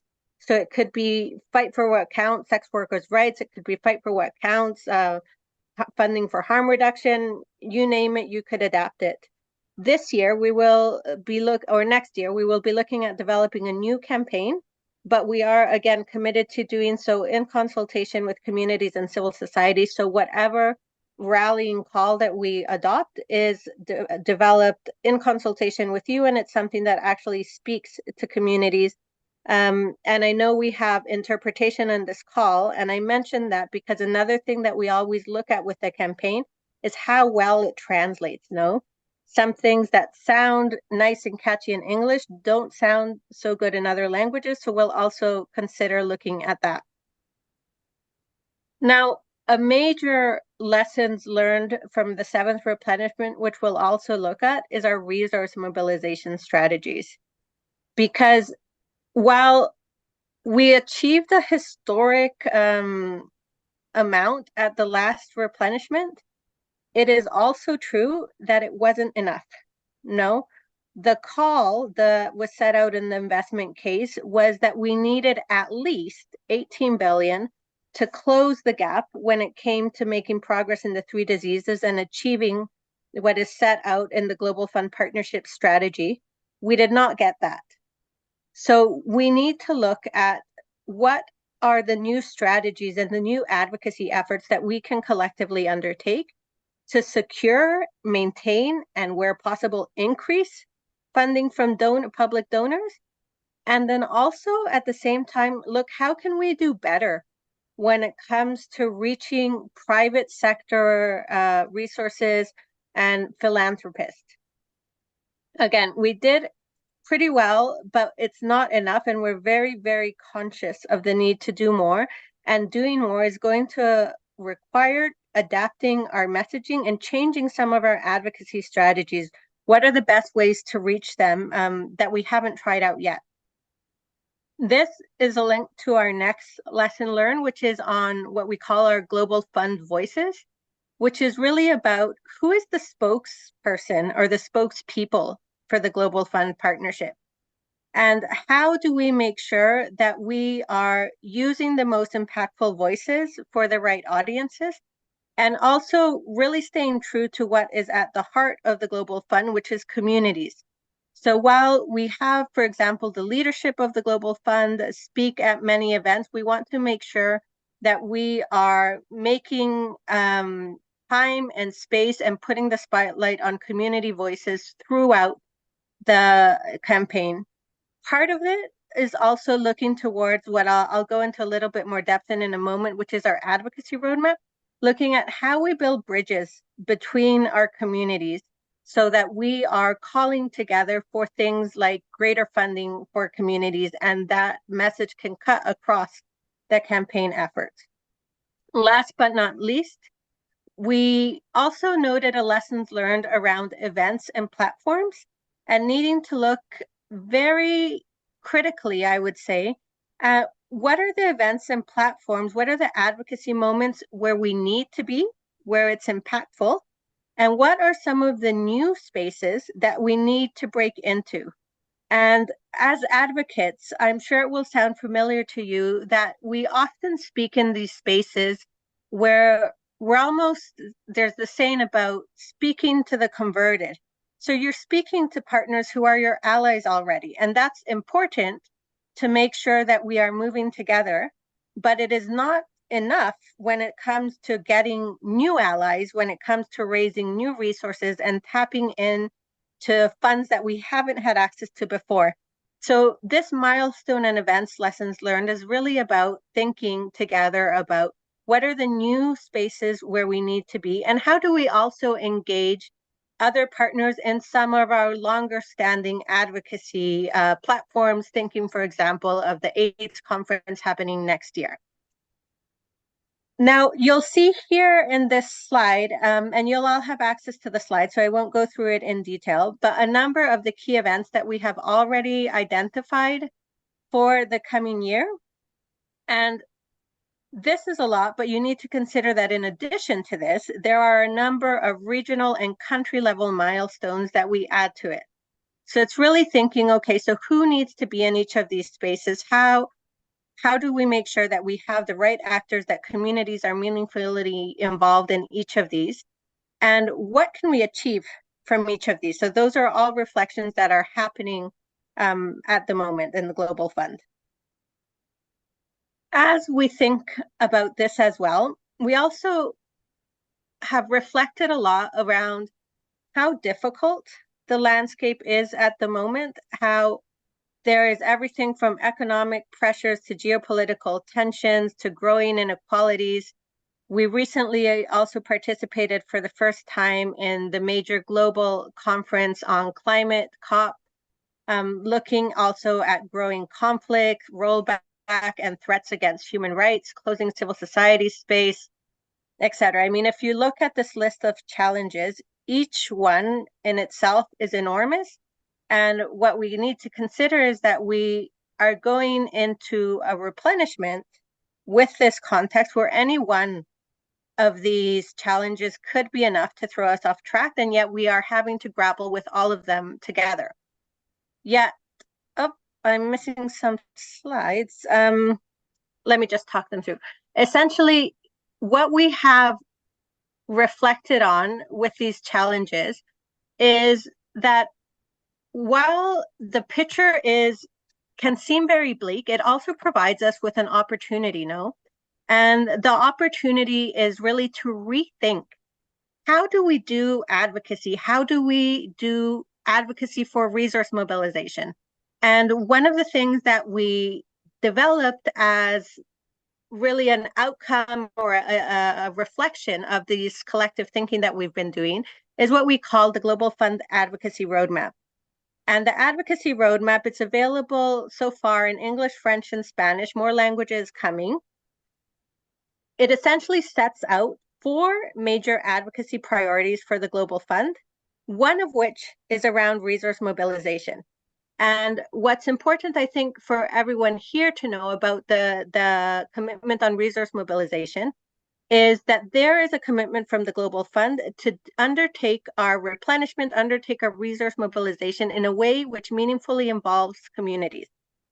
And that commitment has to do with, yes, when we are campaigning for replenishment, so calling on you to use your voices to speak about the impact of the Global Fund, but it also goes beyond that. No, we're not just asking you to step up and support the efforts of the Global Fund, but also to give the content to that campaigning, no, to tell us what are the issues that matter to you, what are the challenges that you are facing. Another thing that the advocacy roadmap does, which is new, is it actually commits to provide funding to communities and civil society in a more transparent and accessible manner than we have in the past, because we recognize that communities and civil society are being called upon to face the same list of 11 challenges that I just shared with you, and you are often being called upon to work on more issues. So go beyond the 3 diseases, work on UHC, work on pandemic preparedness, work on climate. I mean, the list goes on, and you're doing so often with the same amount of funding or less, or with more fragility in those fundings. So while we were reflecting on this in the Global Fund, we said, well, then there is an obvious responsibility of the Global Fund to step up and do what it can, at least, to provide more transparent and sustained funding for communities and civil society. So you're going to be seeing over 2024 a number of calls for funding coming out for the Global Fund to support advocacy around different areas. And of course, work with and by key populations will absolutely be one of those areas that we will be looking to financially support, and then also to looking at how we can do a better job at amplifying your key messages, to getting the stories of the amazing work that communities do out through our communications and media channels. In terms of next steps, and I'll just wrap up there to make sure we have time for a little bit of discussion if there are any questions, and then also to hear from Justin. I think the key things that I want to leave you with is, 1, the investment case. The investment case is the key document that essentially it sets out the priorities and the numeric ask, how much funding we are looking for the next replenishment cycle. If you want to influence that investment case, now is your moment. If you don't know who to get in touch with at the Global Fund, to do so, feel free to reach out to me. I will connect you to the team that is leading that work. So that's one. The second thing, if you haven't already read the advocacy roadmap, I really, really encourage you to do so. It's on our website, and it's also been circulated through GFAN, because the advocacy roadmap includes a number of actions, and these actions are commitments. They're things that you can hold the Global Fund accountable to, including in terms of funding for communities, including in terms of information and transparency, and including in around meaningful engagement in different processes. So please take a look at it when you can, and call us to make sure that we actually implement it and uphold it. We are going to be having a number of open calls over the next year to share updates on where we are in our replenishment planning, and also to consult all of you on the development of our campaign messaging. So please look out for those. They will certainly go out through GFAN Asia Pacific and GFAN Africa, among other partners. And we look forward to hearing all of your voices as we move forward. Thank you so much, everyone. Over to you, Ruth. I hope so. Thank you, Claudia. I'll come back and sit some facing the camera. So thank you. And that, I'm sure, was very useful information. I just wanted to clarify that the calls for funds that are available, though, are for advocacy for the replenishment and not for the services. Just in case some people think applications for services. So thank you very much. I'm afraid we don't have much time because we're hitting the hour, but Justin is with us, and I'm hoping that he will be able to share some closing remarks in relation to his role as the co-chair of UHC 2030.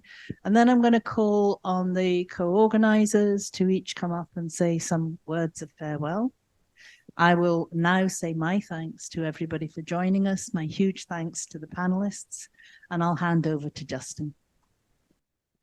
Gosh, well, such a rich discussion. It's very hard to come at the end, and I'm so happy to be here amongst community and amongst advocates, because that's my background as well. And this is where so much of the real work gets done. So as you said, Ruth, I'm co-chair of UHC 2030, the international multi-stakeholder movement for universal health coverage. So I want to give a perspective from the global lens about progress towards UHC. I'm also an HIV community advocate. I chair the AIDS Council of New South Wales, the largest community-based organization in Australia working on HIV and the health and well-being of sexuality and gender diverse people. So that perspective is also very important to me.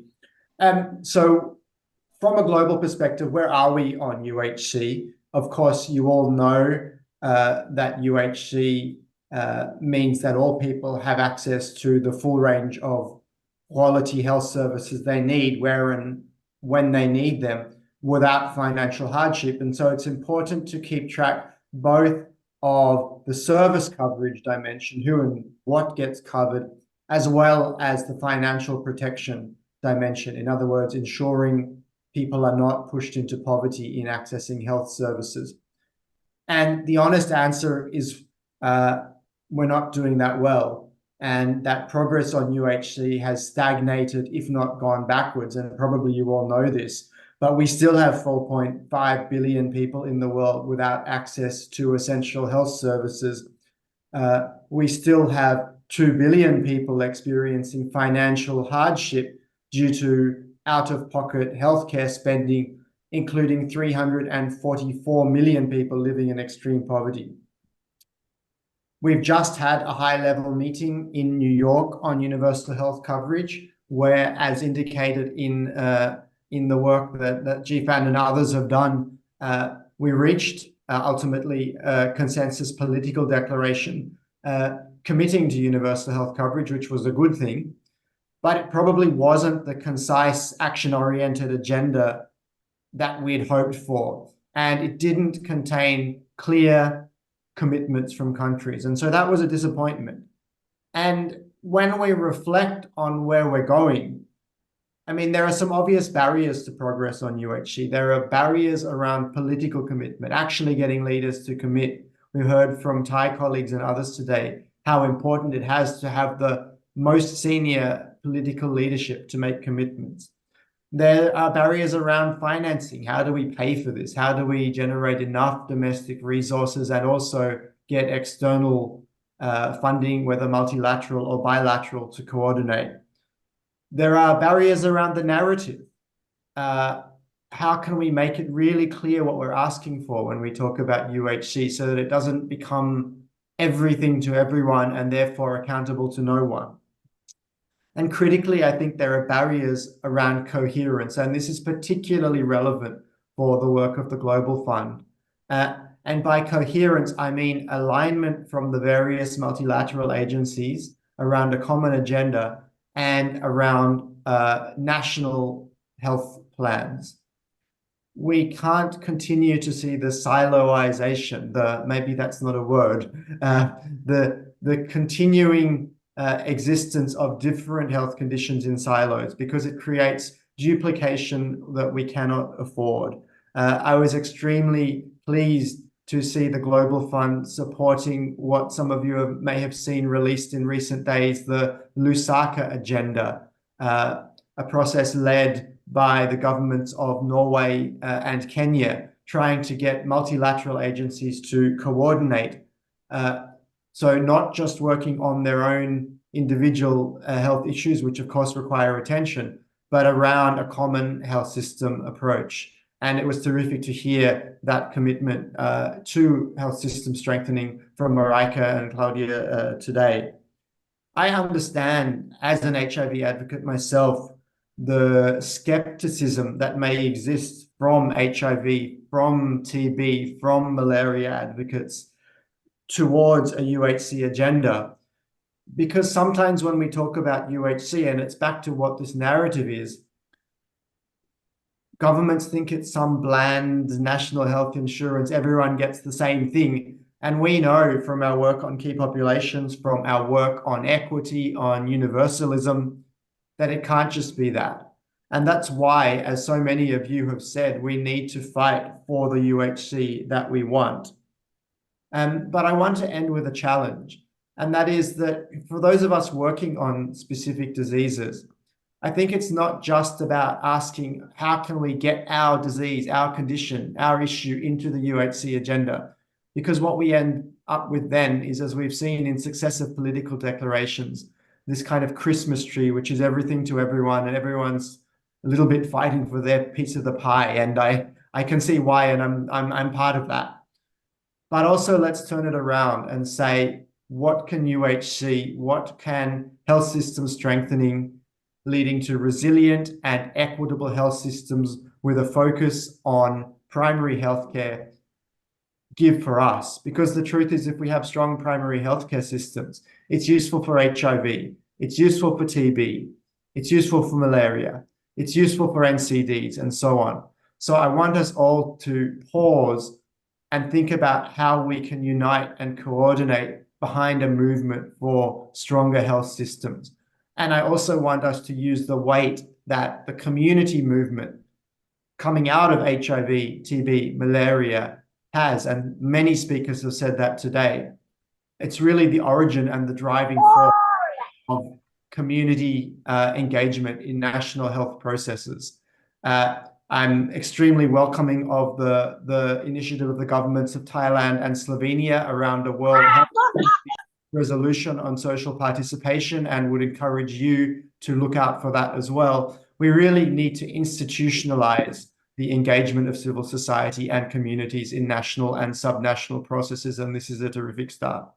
So thank you for celebrating UHC Day. Thank you for realizing how important it is, and thank you for having UHC 2030 with you today. Thank you very much. Thank you. Thank you. I just want to check if Tina is still with us from GFAN Africa. Yes, I'm still here. Yes. So we're going to offer you the floor first, and then I'm going to invite Ika and Rachel up to close this webinar. Thank you all. Tina, over to you. Thank you very much. So I will speak in French, so my colleagues will understand what I said. I don't know what happened with my video, but it's okay. So, merci à tous d'avoir été présents lors de ce webinaire qui était très important par rapport à la couverture santé universelle. Il y a eu beaucoup de discussions autour de la communauté, comment est-ce qu'il faut vraiment impliquer la communauté pour atteindre cela, parce que si on n'atteint pas la couverture santé universelle, il faut vraiment que la couverture soit implémentée dans l'universalité, ou sinon ça ne sera pas possible. Le fait étant que la lutte contre le VIH, le paludisme et la tuberculose soient intrinsèquement liés, c'est pourquoi? C'est que ce sont les communautés les plus vulnérables qui en payent le prix le plus fort. Donc, nous avons eu des interventions de parlementaires qui nous ont vraiment réassuré leur engagement par rapport à la lutte contre ces trois maladies, mais aussi savoir qu'il y a plusieurs facteurs qui interviennent qui malheureusement ralentissent les efforts qui sont mis. Donc, je pense que Madame Claudia du Fonds mondial a ventilé quelques-uns, notamment les insécurités, le changement du climat et tout ça, qui sont à prendre en compte dans notre plaidoyer pour qu'on puisse vraiment maintenir la lutte contre ces trois maladies au sommet des agendas de nos leaders mondiaux. Donc, j'invite vraiment chacun au nom de GFAN Africa et de CS4Me à vous joindre à nous avec les autres plateformes avec qui nous collaborons, GFAN Asie-Pacifique. Il y a tellement plein d'autres réseaux qui sont dans la lutte contre le TB, par exemple Stop TB Partnership, il y a Coalition Plus, etc., qui sont vraiment très outillés et très vaillants dans la lutte contre ces trois maladies-là. Donc, franchement, en termes de ce qui nous reste à faire pour la huitième reconstitution des ressources du Fonds mondial, il faut savoir que l'investment case va vraiment nous aider à étayer nos arguments auprès de nos dirigeants. Donc, soyons prêts. Ça ne va pas être facile parce que entre-temps, il y aura eu beaucoup de challenges à surmonter, mais essayons également d'inclure la jeunesse dans ce que nous faisons et les communautés. Avoir plus de témoignages de ces communautés pourront faire en sorte de contrebalancer. Surtout que en ce moment, la couverture santé universelle est vraiment au centre de préoccupation des États. Et je ne terminerai pas sans parler de la mobilisation des ressources domestiques qui est intrinsèquement liée avec la couverture santé universelle. Nous faisons le plaidoyer pour que nos pays prennent de plus en plus le lead en termes de santé, de budget alloué à la santé, et ce n'est pas pour rien parce que les pays du Nord, n'ayant pas les mêmes préoccupations que les pays du Sud, il faudra que nos pays arrivent maintenant à vraiment s'approprier la lutte contre ces trois maladies parce que demain, les bailleurs externes ne seront plus là. Et ceux qui vont en pâtir et vraiment payer le plus lourd tribut, ce seront encore nos communautés. Donc, je m'arrête ici et je vous remercie d'avoir participé à ce webinaire. Et vraiment, nous espérons pouvoir étayer encore plus ces discussions pour plus tard. Merci et au revoir. Au revoir, merci. So I'm done, Rachel. I don't know. I really hope that the interpreter gets what I said. Thank you so much, Tina. So I think it's my turn. Hi, my name is Ika. On behalf of the Seven Alliance, I would like to thank to all of the participants who attend this event and also the amazing speakers.